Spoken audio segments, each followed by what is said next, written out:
Miami, OAH, and 3 teams that got a March Madness gift from Committee on Selection Sunday. Miami OAH basketball dominated March Madness headlines by sneaking in. And they're not the only one earning a gift here. March Madness set the tone with a Selection Sunday filled with drama and excitement.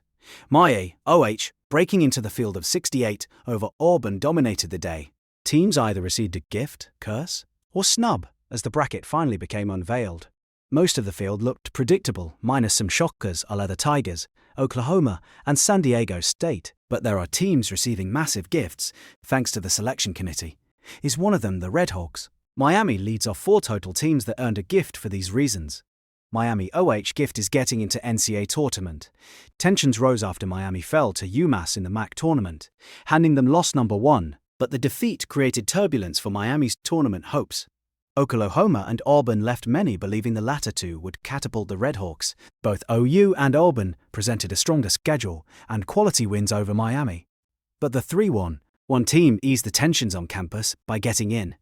Even Miami's future opposing head coach on Wednesday, Andy Enfield, strongly endorsed the Redhawks getting in. Again, Miami isn't the only one receiving a gift ahead of the spectacle.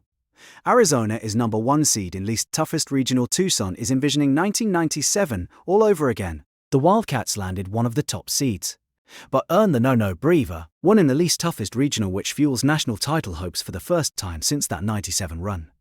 Duke earned the region of death out east, featuring surging Ohio State and a TCU team that beat fellow number 1 seed Florida as the potential second-round matchup.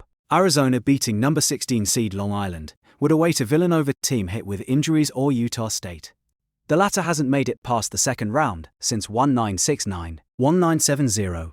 Purdue and Gonzaga represent the biggest threats out west for Zona.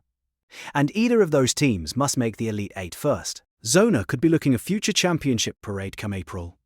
One Cinderella pick gets easiest Sweet 16 path. McNeese State owes a thank you card to the committee. Looks like the bracket sets up the Cowboys to surpass the first round.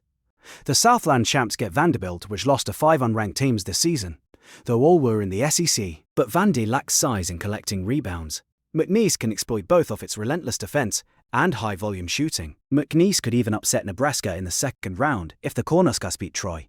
The Big Ten representative stumbled late and is another facing rebounding flaws. A Florida's semi-senior state regional semi-final could be at play here. Johns looks due for long-awaited Final Four run. Rick Pitino reinvigorated a once underachieving program that last saw the Elite 8 in 199 before Red Storm star Ron Artest became Meta World Peace. St. John's comprises the fierce gauntlet Duke must face, and Pitino's crew received a gifted road to the Final Four. The Johnnies start against a 12-loss Northern Iowa team that relies on scoring defense but lacks shooting depth. Kansas is a growing second-round foe, but the Jayhawks became up and down toward the end of the regular season. Even first-time tourney team Cal Baptist upsetting Kansas will have difficulty dealing with St. John's size and shooting.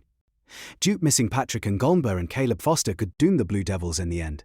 That includes if they face St. John's in the Sweet 16. Pitino knows all about Final Four runs, having done it at Kentucky and Louisville. Season 3 at the Queens, NY University presents his best chance to advance past the second round.